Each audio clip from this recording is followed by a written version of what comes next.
जिस घर जमाई की गरीबी का मजाक पूरा ससुराल उड़ाता था, क्यों उसी जमाई के पैरों पर गिर पड़े सभी जब उसकी हकीकत सामने आई। सिर्फ कुछ मिनटों में सुनिए ये जबरदस्त कहानी। ओए घर जमाई, चुल्लू भर पानी में डूब कर मर जा। कुछ पैसे वैसे उधार चाहिए हो तो बोलना। अरे छोड़ो बेचारे को, कहने के लिए तो हमारी छोटी मालकिन शनाया का पति है, लेकिन इज्जत गली के कुत्ते जैसी भी नहीं है। गिल फैमिली का घर जमाई बना अहान नौकरों की बातों को इग्नोर करके आगे बढ़ जाता है। अहान एक गरीब था, लेकिन अपनी बीवी शनाया से प्यार करने के मामले में किसी भी रईस से कम नहीं था। अहान को सिर्फ इस घर के नौकर ही नहीं बल्कि सासू माँ, साला, साली और यहाँ तक कि उसकी बीवी शनाया भी मजाक उड़ाती रहती थी। लेकिन अहान किसी की बातों का बुरा नहीं मानता था। उड़ा लो मजाक, लेकिन जिस दिन तुम लोगों को मेरी हकीकत का पता चलेगा, तुम्हारे पैरों तले जमीन खिसक जाएगी। अहान की हकीकत क्या थी ये कोई नहीं जानता था, लेकिन न जाने क्यों अहान भी किसी को नहीं बताना चाहता था। शायद अहान ये सोचता था कि कहीं उसकी बीवी शनाया को अहान की हकीकत का पता चल जाएगा तो वो वैसी नहीं रहेगी जैसी अभी है। वैसे अहान की बेइज्जती सिर्फ उसकी सास या साली ही नहीं बल्कि उसकी बीवी शनाया भी करती थी। वो अहान को बेइज्जत करने का कोई भी मौका नहीं छोड़ती थी। एक दिन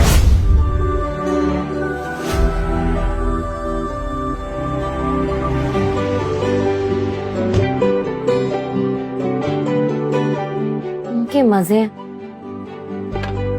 काश मेरी लाइफ भी ऐसी होती, पर मेरी ऐसी किस्मत का।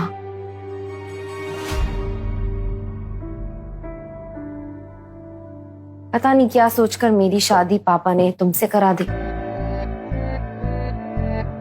और पता नहीं क्या सोचकर मैंने हाँ भी कर दी।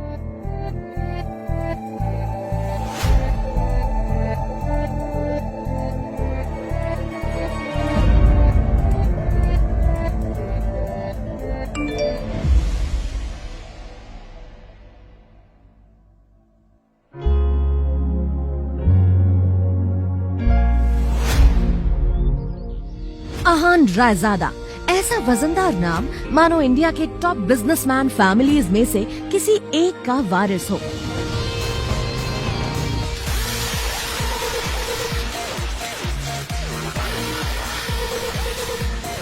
मगर हम जिस अहान रायजादा की बात कर रहे हैं, उसके कतरे कतरे से बेबसी झांक रही है।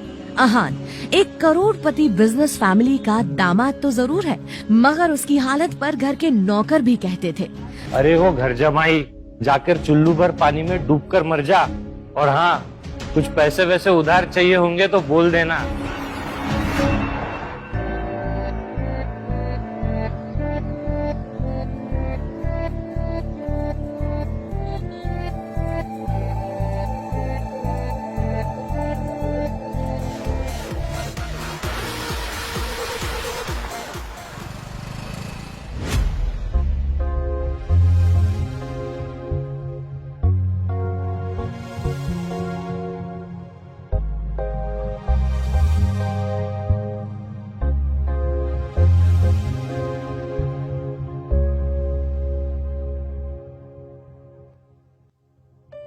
एक्सक्यूज मी,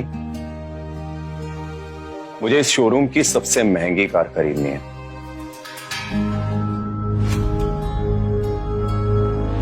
या श्योर मैम, जस्ट 2 मिनट। ओम, क्या कह रहा था? तुझे यहाँ की सबसे महंगी कार खरीदनी है? मजाक कर रहा है क्या? तुझे देख के लगता है कि तेरी साइकिल खरीदने की भी औकात नहीं और तू गाड़ी की बात कर रहा है। पता भी है गाड़ी की कीमत क्या है?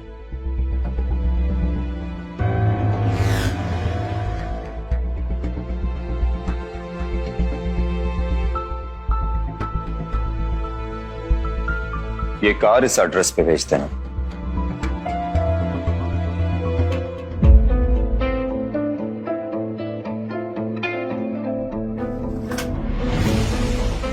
सिंह रायजादा,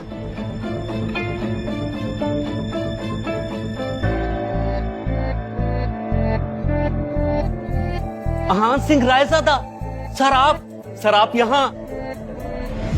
आखिर पहचान ही गए तुम मुझे?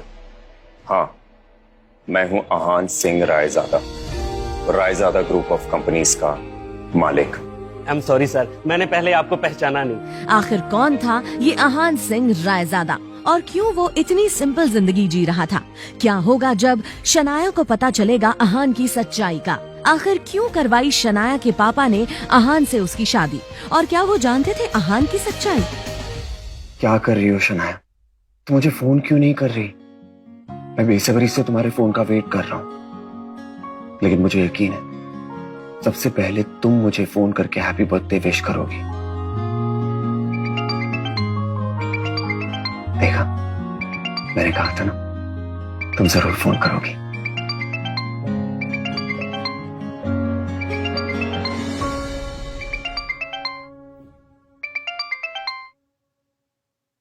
बोलो शगुन।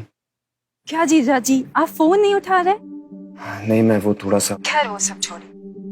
साहू ज्वेलर के पास मेरा एक नेकलेस पड़ा हुआ है, मैंने ओनर को कॉल भी कर दिया है। 1 घंटे में वो नेकलेस लेकर आप घर पर आ जाइए।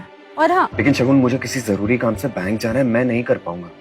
मेरे प्यारे जीजा जी, ये बैंक वाला तेवर किसे दिखा रहे हैं आप? क्योंकि पलना तो आपको हमारे टुकड़ों पर ही है ना? इसलिए आप ये बैंक वाली नौटंकी छोड़ दीजिए। और वो ज्वेलर आपको 30,000 रुपए भी देगा, उसमें से 1 रुपए भी गायब नहीं होना चाहिए। क्या कहा तुमने? शगुन, पहली बात तो मैंने जिंदगी में कभी चोरी नहीं की है, समझी? और दूसरी बात यह है कि अगर तुमको मुझ पे इतना डाउट है ना, तो अपने किसी सर्वेंट को भेज के करवा लो ना काम। मुझे क्यों फोन कर रही हो? प्यारे जीजू, आपको अभी तक ये बात समझ में नहीं आई क्या कि आपको इस घर में बहस करने की इजाजत नहीं है? इसलिए आपसे जितना कहा जाए बस उतना कीजिए। Okay, bye. मैंने कहा ना तुम्हें। मैं शगुन, हेलो। खैर, ऑफिस से आधे दिन की छुट्टी लेकर आहान ज्वेलर के यहाँ गया और फिर शगुन का नेकलेस लेकर घर आ गया। लेकिन यहाँ तो आहान के लिए एक नई मुसीबत इंतजार कर रही थी। यामिनी, तुम्हारे घर आते समय मेरे सैंडल का स्ट्रैप ही टूट गया। अब घर वापस कैसे जाऊंगी? अरे तुम टेंशन मत लो, पार्टी एंजॉय करो, मैं उसे ठीक करवा दूंगी किसी सर्वेंट को बोल के। नो वे, बहुत महंगे सैंडल है, सर्वेंट पर कैसे ट्रस्ट कर सकते हैं? सर्वेंट नहीं, सर्वेंट से थोड़ा ऊपर। अरे वो ठीक करा के लाएगा, तुम टेंशन मत लो। आहान, जरा इधर आना। आहान, इधर आओ।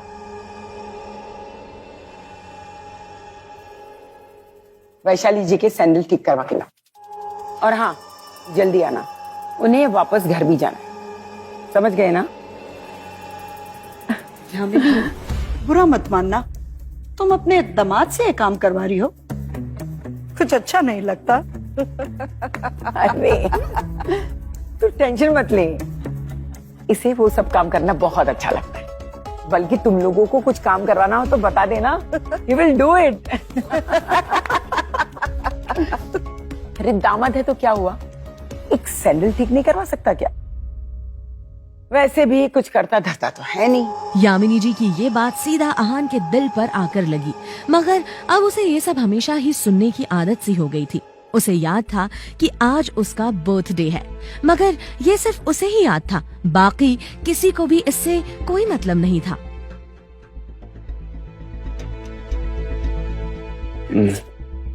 मम्मी जी, मुझे शगुन के काम। बहस नहीं, तुम्हें जितना बोला है ना उतना करो। जाकर इनके सैंडल स्टिक करवा के आओ। और आजकल तुम्हारी जुबान बहुत ज्यादा चल रही है, दामाद हो इसलिए थोड़ी रिस्पेक्ट दे रही हूँ। भिखारी कहीं का। पता नहीं ये शनाया भी अपनी किस्मत में क्या लिखवा के आई थी जो ऐसा निठल्ला पति मिला है उसे।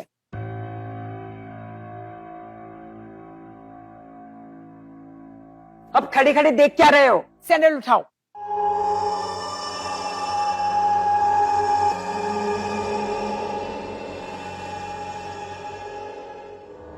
इसे सही करवा कर लाना और अच्छी दुकान में जाना, बहुत महंगी सैंडल है, समझे? समझ गए? तो जाओ। इतनी बेइज्जती के बाद भी अगर मैं इस घर में टिका हुआ हूं तो सिर्फ इसलिए शनाया, क्योंकि मैं आपको खोना नहीं चाहता।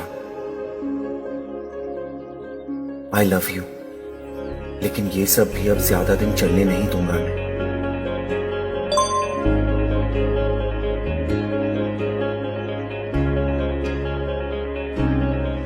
अच्छा सुनो,